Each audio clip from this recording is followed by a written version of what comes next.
Hello, everyone. Good afternoon. We just have a few additional folks rolling in, so we'll let people continue to log on, and then we'll go ahead and get started in just a moment.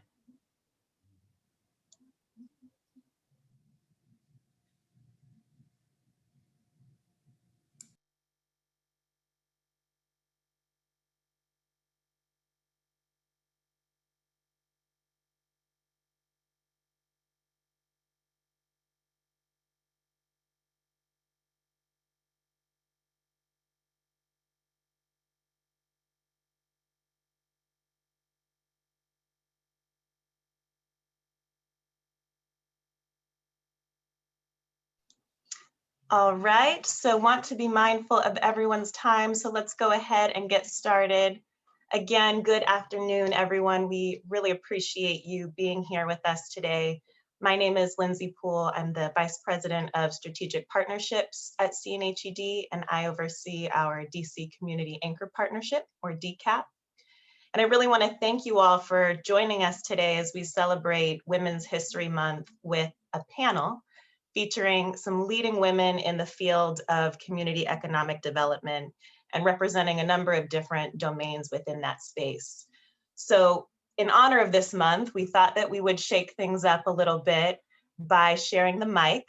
And so we're very excited to be co-hosting today's monthly meeting with the professional network Women of Color in Community Development, or WICKED.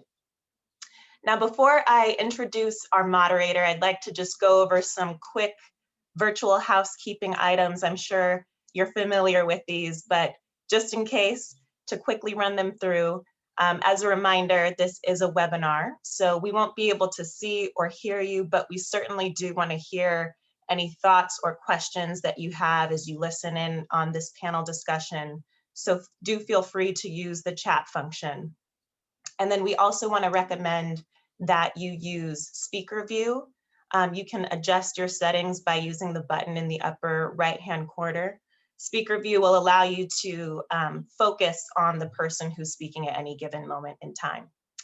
So with that, I now have the joy of introducing to you all Courtney Battle, who will moderate today's panel discussion. Courtney Battle serves as President of Women of Color in Community Development, or WICKED. She is also Membership Director for the Housing Association of Nonprofit Developers, or HAND, one of our CNHED members. She brings a wealth of experience in journalism and communications to her role. Prior to HAND, she was an account manager for a local public affairs firm and also spent several years at CNN's Washington, DC bureau as a news assistant and media coordinator. She received her bachelor's degree from Howard University here in Washington, DC, where she majored in journalism and minored in Afro-American studies. She has also been very engaged in her community via several organizations, including Alpha Kappa Alpha Sorority Incorporated, Reading Partners, and Community One. Courtney is originally from Southfield, Michigan, but she's found her second home here in Washington, DC. Courtney, we want to thank you for your leadership in your work and also your willingness to join us today and facilitate this panel discussion. So thank you, and over to you. Thank you, Lindsay, and truly appreciate CNHED for the opportunity to facilitate this dialogue. It's my pleasure to be with everyone here today. As Lindsay mentioned, I'm the membership director for an organization called HAND, as well as Women of Color in Community Development, or WICKED for short. Both of these are membership associations for individuals who work in the community development space. And in both of these roles, I work with really dynamic teams of women, and specifically women of color. So I'm really honored to be moderating this dialogue today because I know firsthand the power of the woman. I'm a firm believer that women just get things done. So it's great to be celebrating Women's History Month with all of you and taking this moment to recognize talented women in the community development space. To help frame our conversation today, I wanted to share a little bit about an initiative that WICKED has just launched as of last week. It's called Entrust Black Women. And I believe Hallie will be pulling up our webpage pretty soon on the screen so you can see that. But what is Entrust Black Women? What does that mean? What is this initiative all about? So I'm glad you asked. In this moment, when the country is navigating our way out of a global pandemic and we continue to see an onslaught of racial injustices, as late as last week, many organizations have grappled with how to respond, how to take action. And WICED recognizes that there's really no one size fits all approach or answer to this, but there's one way to start, and that's entrusting Black women. Throughout history, Black women have exhibited leadership that leads to positive change, and often in the midst of unthinkable challenges. Research tells us that Black women are more educated than most demographics, own a growing number of successful businesses, have incredible spending power, proven influence at the polls, and are more likely to be the breadwinners in their families. Yet, knowing all of this, Black women continue to be underestimated, underrepresented, and undervalued. And so it's time for our communities, the world, to see us as assets and to take action to acknowledge our value. Entrust Black Women is an initiative designed specifically to amplify Black women's expertise, skills, insights, and support diversity, equity, and inclusion efforts within our region, the Washington, D.C. region. And there's a couple different components to it. So the first is allowing our members a platform to share their stories on why this is so important to entrust Black women with different opportunities, what it means to them to be entrusted. And then also the second piece is supporting our members with tapping into employment opportunities, specifically with employers who are seeking to build out their diversity, equity, and inclusion within their organizations, making their organizations more equitable. And so I want to make sure that we have plenty of time for our conversation, but I encourage you to learn more about this initiative on our website. Hallie's dropped that link in the chat.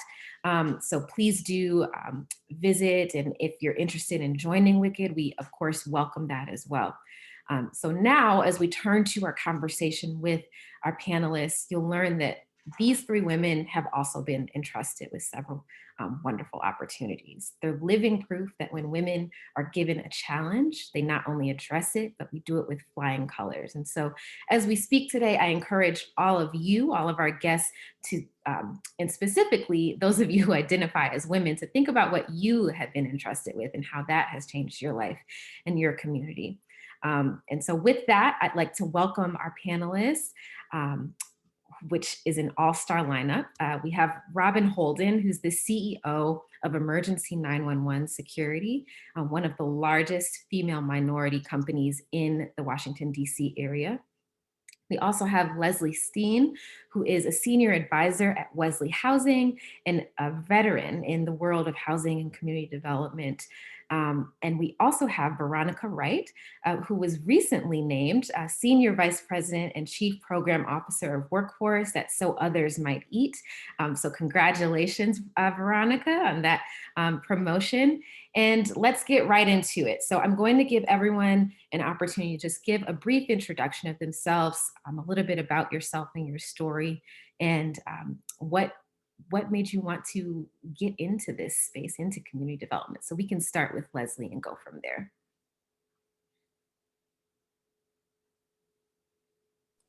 Sorry about that. Hi, I'm Leslie Steen.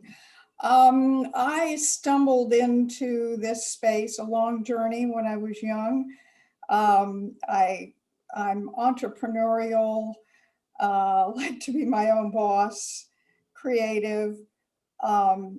I was interested in architecture, building things.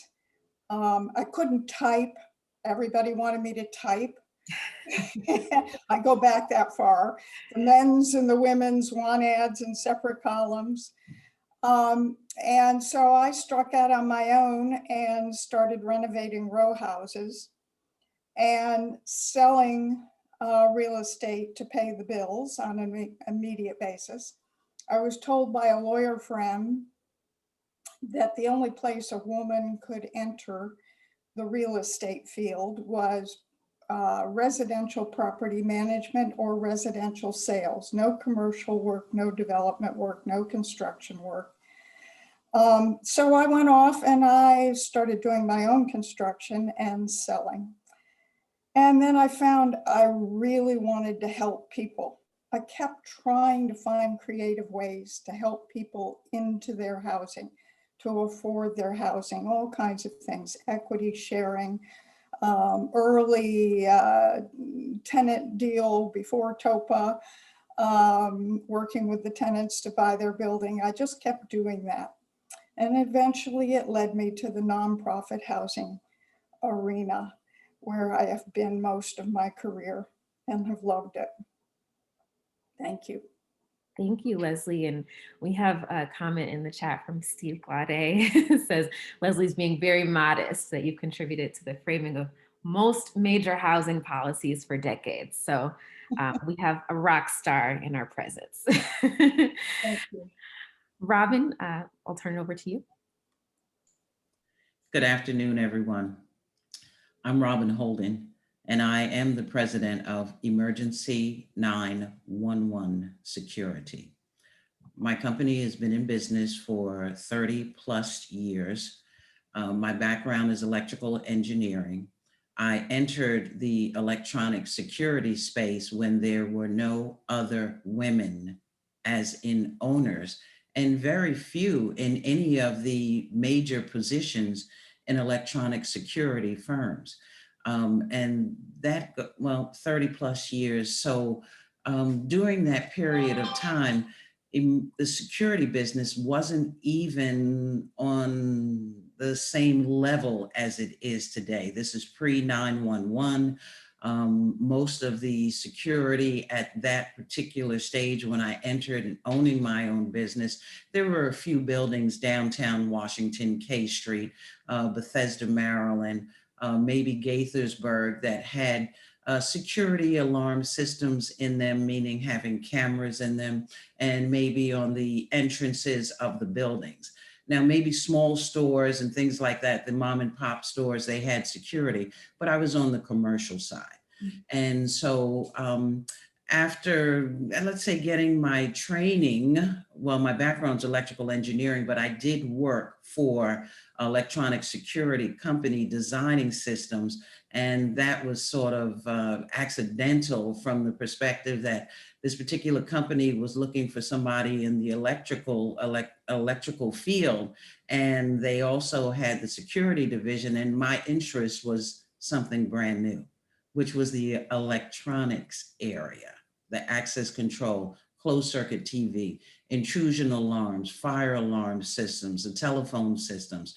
That's what we do. And we provide that for the government, Washington, D.C., the Navy, the Army, the Air Force, Prince George's County, and some of the government buildings in Virginia. We do very little in Virginia, but some work in Virginia. So that's who I am, and that's what I do. Thank you, Robyn. Such an amazing story. Veronica? Hi, good afternoon, everyone. So I am Veronica Wright. I am, I guess where I started, I am born and raised in the District of Columbia. And so I think my journey to sort of where I am now, interesting enough, I left sort of DC public schools. I went into the Navy. So I am a Navy veteran. After that, I think I spent a little bit of time in finance. So my background is actually in finance. And so as I sort of traveled the globe, if you will, and made my way back to DC, I started working in some of the local nonprofits in DC. I think for me, looking for work-life balance, if you will, from the corporate finance environment. And I made my way, like I said, at a couple local nonprofits and found my way to some. I actually started at some as a contractor. I was met another, someone who was actually running the program at the time, we were on another board together, and we had conversations. I started doing some contract work, and who knew 9 years later that I would still be at the agency and the organization. Thank you, Veronica. All really great stories. And as I was preparing for today's program and learning more about each of you and just hearing you speak today, the word that keeps coming up for me is pioneer. I think in each of your stories, in your own way, there's this theme of being a pioneer, which is, and I actually looked the word up and I just think it's so fitting for our conversation. Pioneer is defined as a person who begins or helps to develop something new and prepares the way for others. So I'd love to just dig more into that. Can you share with us what it was like being the only or one of a few doing what you do, and any barriers that you faced as you were starting out? So open that up to the group.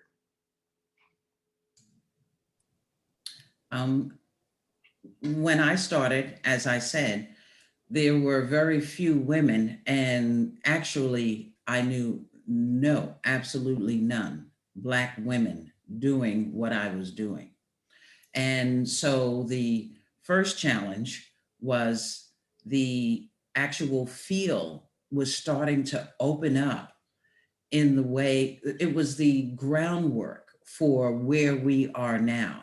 So the complexity of it was not as great as it is now. The opportunity that I saw to be able to excel in it, because it was low level from the standpoint of now when we go in and we do an Air Force base, I mean, it could be for multiple cities. Where back then it might have been for an individual office building, just one building. But today, because of the networking requirement, if let's say Kaiser, they're not one of our clients, but that's something everybody knows based on the fact that, you know, everybody's involved with healthcare right now, one way or the other, based on the pandemic. Well, Kaiser has buildings all over the Washington metropolitan area. And so their security alarm system is networked from the Kaiser building in downtown Washington, the Kaiser building in Maryland, the Kaiser building in Baltimore. And so now I was very fortunate to come in on the ground level and be able to learn and develop with the technology to be able to provide the kind of security that is required today.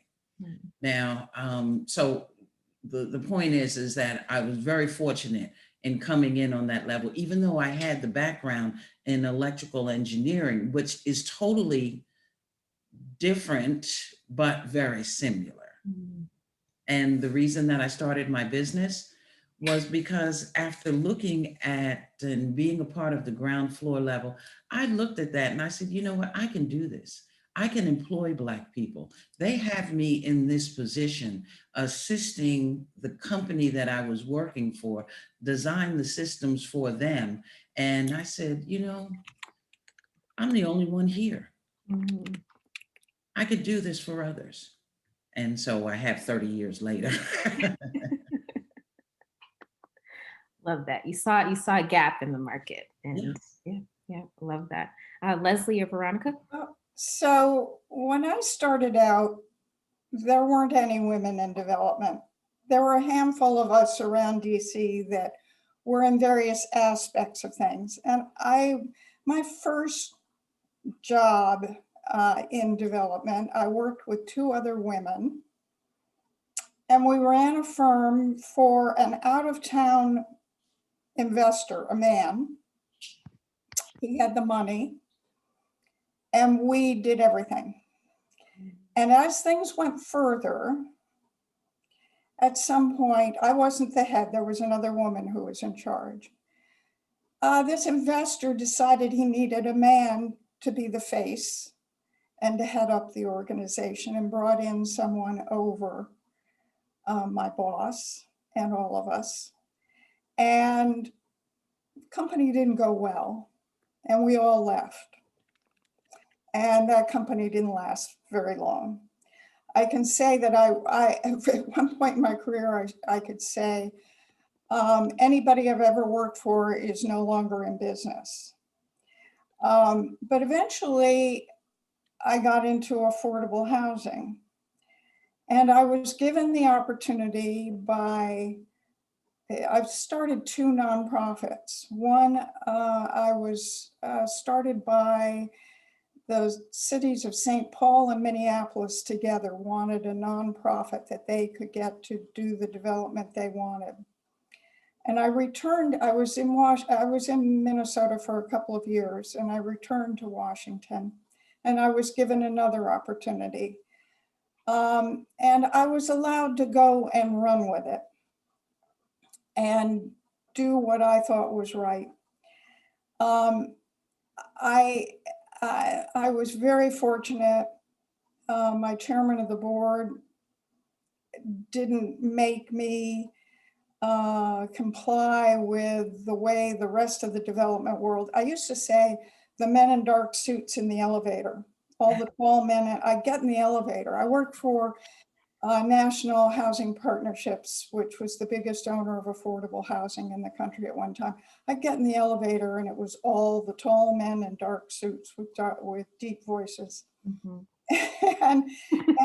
and real estate at that point, it was finance, and it's still a male dominated field. We need to do everything we can to promote women in this field, and women are very capable of handling it. And there are a lot of us, and we need to be promoted further. There are obstacles, they can be overcome. Just keep working at it and know you can do it. Don't let anybody tell you you can't do it, because you can. And that's probably the key, is just knowing you can do it and having the confidence to pursue it. Absolutely, absolutely. And I loved what you said about, you know, the story of needing a man as the face, even when there's women behind the scenes laying the foundation, which I think is just so common, unfortunately, if you look at, you know, not just our industry, but across the board. So thank you. Thank you for sharing that, Leslie. Veronica? Yes. I think in terms of, for me, I look at it in terms of like what barriers, if I could sort of answer that. And I don't know if they were barriers or what, maybe some challenges that might have been faced. I like to think in the workforce space, especially in the district, that I like to think there are a lot of women in this space. I don't know that the space lacks women. However, I think for me, what some of the barriers was my background, again, as I shared when I started sort of my introduction, I came from a corporate environment, I came from finance. And so what I found, I felt like, coming into the nonprofit space or community-based space in the district, if you didn't already have years of experience already working in nonprofit, I was looked at, well, you can't, you might not have the, I guess, the chops, if you will, to be and work at a nonprofit or based space. I think about, most in the workforce space, community-based organizations or nonprofits, who are the clients that they serve?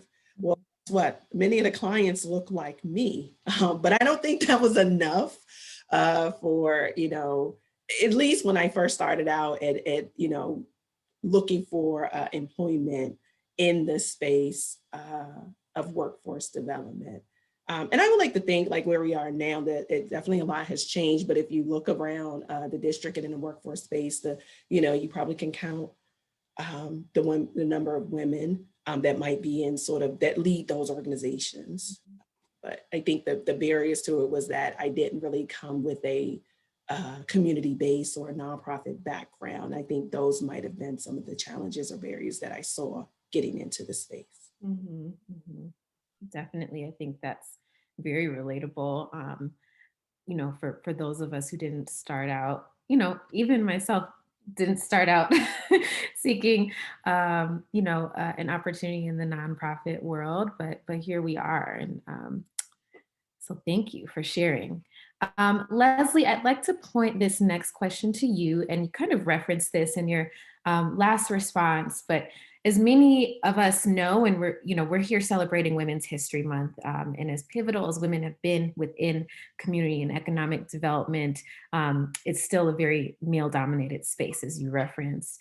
How can organizations and businesses continue to support women who are building their careers in this field? And a special bonus extra credit point, if any of the other panelists want to jump in on how can we support women of color specifically.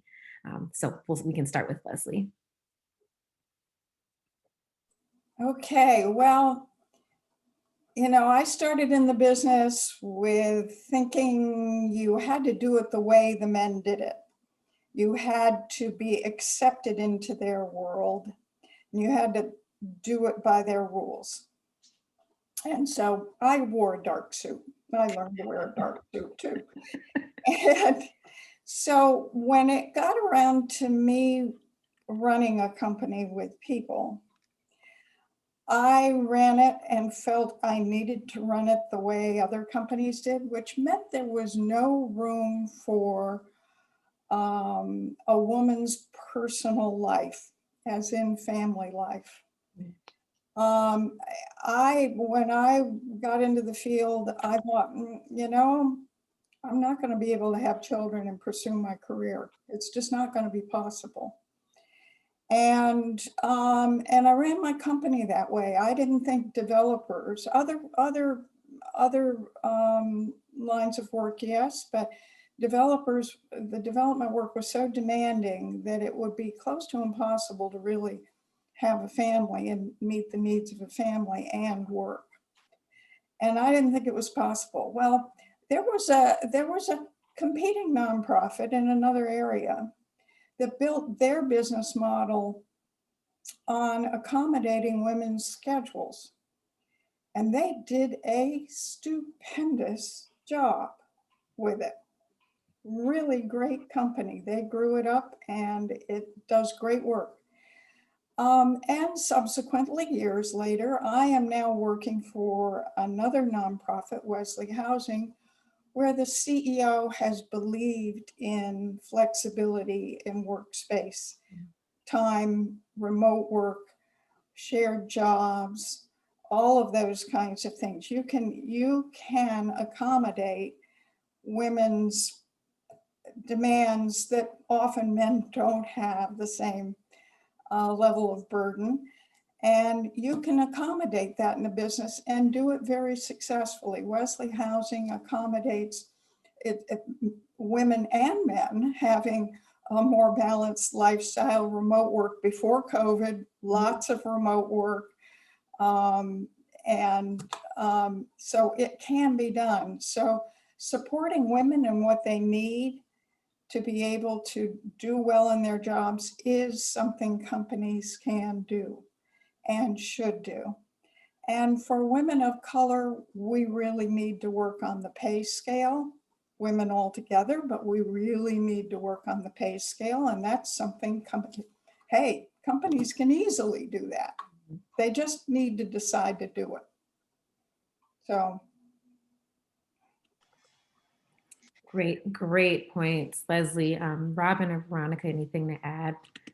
Yeah, I was gonna add what Leslie took it right out of my mouth. I was just reading something, a blog post from Janelle Jones. I think she was appointed by the Biden administration. Actually, she was the first African-American, I think, to be appointed in her role at the Department of Labor. And she put out a blog post, and I believe it was like from March. It was just recent, last week actually, and I can share the link in the chat. But right now, women were making 82 cents on a dollar. And I think that's the very place that we need to start, equity in pay.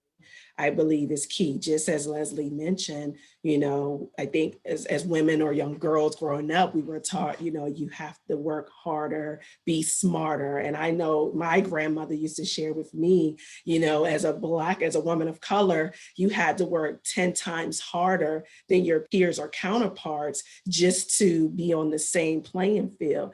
I think we're definitely are seeing that with, you know, the current things that are happening now, some of these things are changing, but I think it is very important for us to keep our sort of eyes on the prize, and equity and pay would be a great place to start.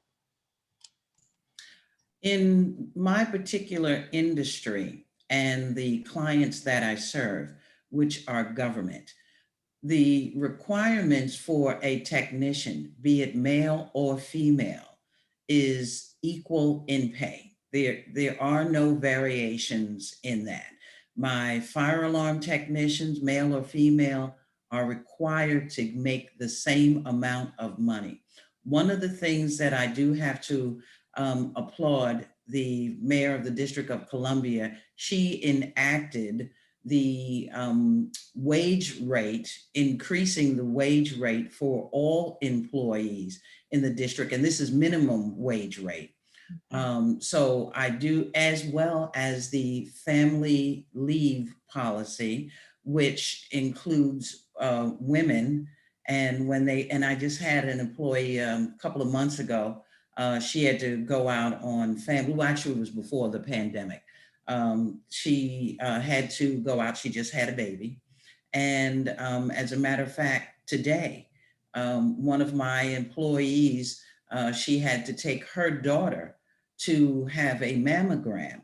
And everybody in my organization knows that if you have a family issue, be it female or male, you have a family issue, we're going to take care of that because we are a family. That's the only way that we're actually able to survive in this world in which my company has to operate in, that we all have to look out for one another. So I can't say that I have a special policy for women, because I don't have a special policy for women, but my policy is across the board. And because I employ a lot of women, which was very important to me, as I mentioned, we have technicians that are female as well as male, and it's almost balanced.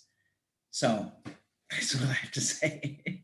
Yeah, I think you make a really good point that you're still, although you don't have a specific policy designed for women, you are still positively supporting them and ensuring that they are equipped with all the things that they need to be Absolutely. successful. And happy employees, happy team members translate to better outcomes, right, and better outputs. So thank you all for your input on that question.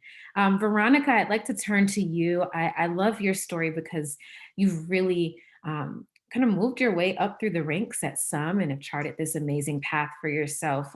So I'd like to ask you, what do you think set yourself up for each of these opportunities? Was there anything in particular that kind of helped push you to each level? And, in professional circles, and specifically as women, in the last few years, we've been hearing this buzzword imposter syndrome quite a bit. Do you ever feel imposter syndrome? Do you feel like that's something that you struggled with as a woman in leadership?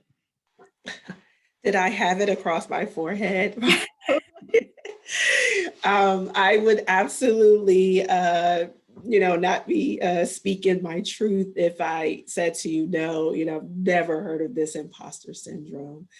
I think, just in the space, just having a network of friends, professional, both, personal and professional network. I think I was fortunate enough to have those who we pushed one another in whatever space we were in, and, making sure that we always sort of stayed at the top of our game, if you will. But I would say something as I think about you sort of just what my trajectory was, interesting enough, when you grow up in DC, the thought is, and you go to DC public school, the thought is you're not going to make it out of middle school, without, children, and the thoughts are, will you make it out of high school at, even, so anything beyond middle school or high school, it was like, oh, that's the thing you look to achieve. But I would say I would probably start with the women in my life, my network, my family. It wasn't about, we, living in Southeast Washington, DC. It wasn't where you're at that defined who you were, or it was wherever you want to go and you can achieve the things that you want to achieve. And because I had great women pushing me early on, and I have a really great friend now, and mentor who used to sit in my space. And, I hear, some of this, often it's like, don't be afraid to sort of step out of your comfort zone or to, put yourself out there. Because if you don't, if you will believe in yourself, then who else will? I know it sounds very cliche-ish, but I had a great network of women that it wasn't, well, what you can't do. It was, here's what I see in you. And I would say they were able to tap into at times, and I think where you say where the imposter syndrome came in at times, I would doubt myself. Am I good enough to be in this space? I knew I had all the education. I knew I worked hard.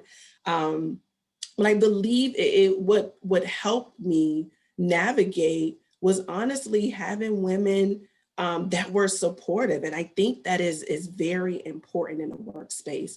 Having women to, that allowed me to be me. I think one of the things, if you, as a woman of color, I'm a very loud person. So for those who know me, when I show up in a room, and I hope that I'm not too loud, I'm trying to maintain here, but so for those who can hear me, but if you've ever been around me, I'm a very loud person. So when I walk into a room or show up in a room, these things that I had to learn, was it acceptable in the workspace, right? But I had women who I was fortunate enough to work with and was mentored by, they gave me direct feedback oftentimes, and it wasn't that they wanted to diminish who I was, right? But it was more so coaching and guidance in a way that said, hey, you can still show up in this space and you can be the loud person.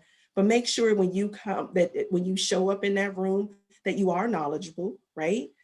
And make sure that you know your craft. I think it wasn't without, you don't get to get a pass because you're a woman or color. We're not going to let you slide. It wasn't that. It was more so, you absolutely have the chops to do this, and you're capable of doing this. And so when you show up, just make sure you know your craft, know who you are. And the thing is, I think having a great network, and I know I mentioned that already, but I've been fortunate enough to have some wonderful women in my life that allowed me to be the person that I am and to grow and to thrive in those particular spaces. Absolutely made a lot of mistakes along the way. I felt like, I grew up with a lot of guys. I have all brothers. So you grew up in Southeast DC with a lot of brothers, you may, people would say you have a chip on your shoulder, but I don't know if it was that, but it was things that pushed me to get out of my comfort zone and to, if you will, for lack of better terms, navigate as a professional in the space and learn to own and occupy the space that I was in. So I definitely say my network of friends and great mentors helped me get to absolutely where I'm at. Yeah, and I so agree with you on so many of those little nuggets you dropped there, especially on having a good circle around you, but also just the value of mentorship and having women that, that may not even be in the same field, but women that can still guide you professionally and personally. And so I want to point that question to Leslie and Robyn. Do you have any mentors or women in your life that have really been pivotal to your career?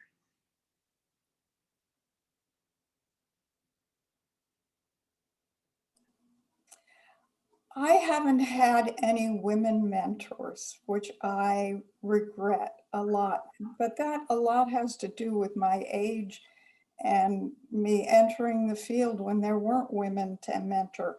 I'm fortunate I was mentored by some men, and the mentoring is really important. I will say that I have very good women friends. And the network and the sharing, that is very important. Absolutely. I'm much like Leslie. When I started out in my business, there were very few women, if any, in my industry. So, I was sort of devoid of having mentors in that particular area. But I have some very, very good women friends who, over the years, have entered into the business slash entrepreneurial small business owner space that we communicate on a regular basis. And before we entered into the meeting today, I was sharing with everyone one of my very good friends who is a business owner. We collaborate almost every other day. And the reason that we collaborate almost every other day is because we both work in the government space. And working in the government space, we find ourselves having to deal with a lot of issues in what we call jumping off a building every day. What we do is we get up in the morning, we get on that tall building, we jump off, we deal with all of the issues on the way down. And by the time we hit the bottom, got to bounce right back up and keep it moving. And so whether it's contractual issues, whether it's a legal issue, whether it's an insurance issue, whether it's an employee issue, myself and a number of other women, we communicate with each other on a fairly regular basis. But I do have 2 or 3 other women that I communicate with on a regular basis. But sometimes there are all kinds of bonding issues that we need to communicate with one another so that we're on the same level, because the requirements are the same and we have to share them. And that includes sharing the attorneys and sharing the insurance professionals. And then we all keep everything separate. I might say, okay, well, Tracy told me to give you a call, and this is my accountant, which I actually have now, which I got maybe about 7 years ago, because she referred that particular individual company to me. So, we kind of have to do that because it helps us grow. It allows us to be secure with what it is that we're doing, and whatever the background and the experience that we might have had with my attorney and it was good, I need to share that with the other women, so that, because all of this is trial and error. I mean, there's nothing that's set in stone, but whatever experience that you can bring to the table through your experiences in business, we need to be able to share that with the other women, because we're already at a disadvantage. Just in general, because we are women of color, and that 83 cents per the dollar that you were referencing, we discussed those things too. This particular contract, well, I know that so-and-so company got $1 million for it. And because I'm a woman-owned company, and I was a little more concerned about whether they would accept my company, well, I bid 900,000. We don't necessarily have to do that. I could bid $900,099.99, opposed to saying I'm not going to do $1 million, but we have to share that information with one another. Absolutely. Absolutely. I think it's so important, and love that you touched on collaboration and partnership and just women supporting women, even though we work or own different businesses, just still supporting each other so that we can all win at the end. And just love that jumping off a building term. I'm going to keep that in my pocket. So I know we're running out of time here, so I have a couple more questions, but if there are questions from the audience, we encourage you to put them in the chat so that we can at least get to one or two of those. I would just ask all of the panelists here, we may have women in the audience that are kind of just dipping their toe in or just getting their start out in the community development space. Is there any advice that you would give to the next generation of women in this space? And is there anything that you wish someone would have told you as you were getting your start? Lots.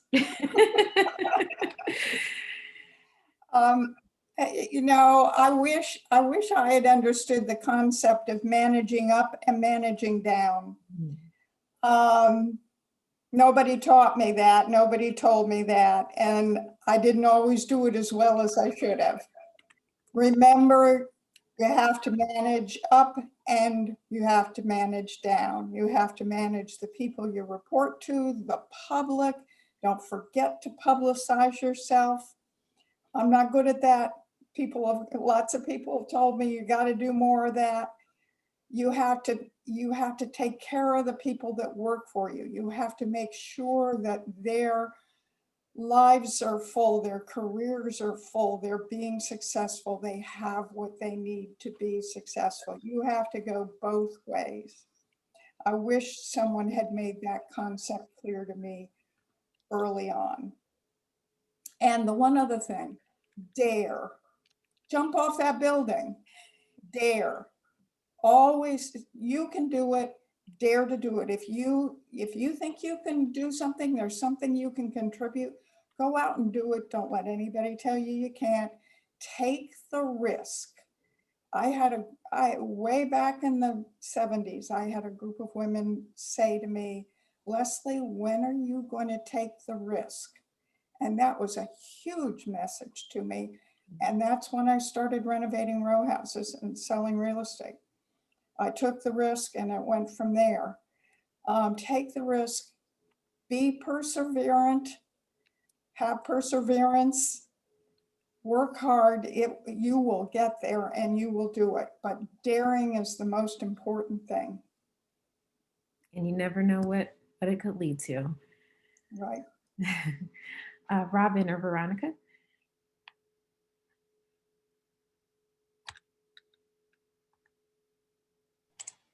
I thought Robyn was going to say something.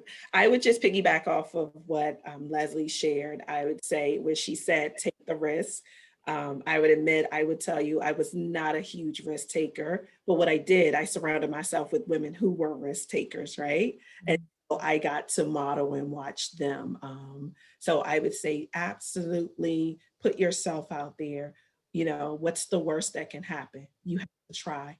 So if you don't try, you're never going to know, what you're capable of doing.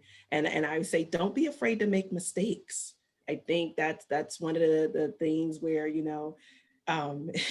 you grew up as the middle child is the person who's always navigating cautiously, right? But don't be afraid to make mistakes. And, by making mistakes, I think that's where you see the growth and you can grow from those mistakes is what I mean. Absolutely. You know what, Veronica, this is one thing that, well, first and foremost, when you decide to open a business, there are no comfort zones. So please know that there is not a comfort zone that you can hide into. So let that go. You have to be open to what Leslie said, dare, what I said, jumping off a building, and what Veronica said in regard to surrounding yourself with those who have either walked before you or will walk with you. So make sure that you have that in place. The other thing that I wanted to share was that whatever it is that you decide to do, make sure that you get the training. Training is everything. And in today's space, the pandemic space, there's so much training online in regard to opening your business. You don't have to go down to SBA anymore.